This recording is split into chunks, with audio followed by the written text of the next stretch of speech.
Svētceļotāji, kuri 3. augustā devās ceļā no Salaspils katoļu baznīcas, jau ir sasnieguši Jēkabpils novadu. Dienas sākas agri un nogurušās kājas ik pa laikam nepieciešams atpūtināt. Kā pusdienu vietu ceļotāji izvēlējušies pļauju pie autoceļa Aizkraukla Jēkabpils. Svētceļotāju vidū ir daudz jauniešu, un lielākajai daļai no viņiem šī ir pirmā reize, kad uz Aglonu dodas ar kājām. Tostarp arī Matejam, Sindijai, Pēterim un Kristapam. Es eju otro dienu. Pagaidām viss ir ļoti forši, visi ir ļoti draudzīgi, ļoti garšīgas pusdienas un visa ēšana. Un arī ir tādi forši pārdomu brīži, kopā pavadītais laiks ir tāds mierīgs un ļoti svētpilns. Mums ir 3. diena. Kājas, protams, sāp, bet tā ir forši. Cilvēki jauki un viss kārtībā. Nedēļas garšīgs. Paēdām, apūtāmies, tad būs vairāk enerģijas. Man liekas, tas ir gan garīgi palīdzoši, un arī tas ir gandrīz kā tāda neliela pauze dzīvei. Es biju sagaidījis, ka varbūt būs daudz grūtāk un ka cilvēki varbūt nebūs tik patīkami un tā. Bet jo vairāk es runāju ar katru cilvēku šeit, un īpaši ar priesteri, man tāds sajūta, ka tiešām ir sagaidīt visi cilvēki šeit piedzīvot. Un tev? Jā, es piekritīšu tam, ko Pēteris teica.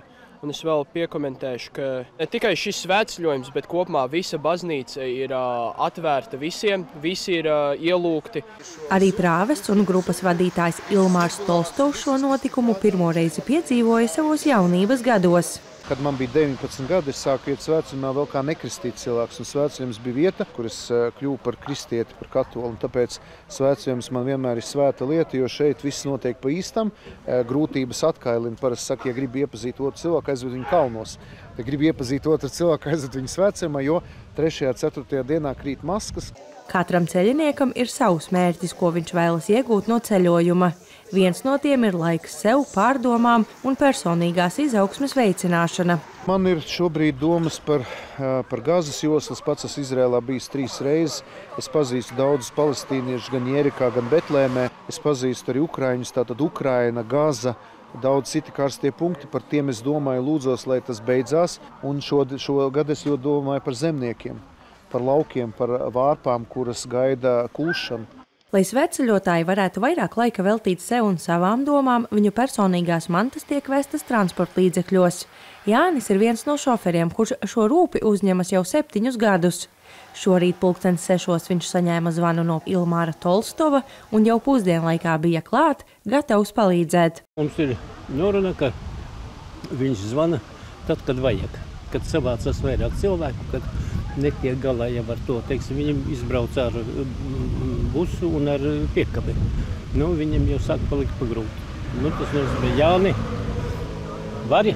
Viņš zina, ka es varu. Es visu dzīvi esmu strādājis palīdzot cilvēkiem.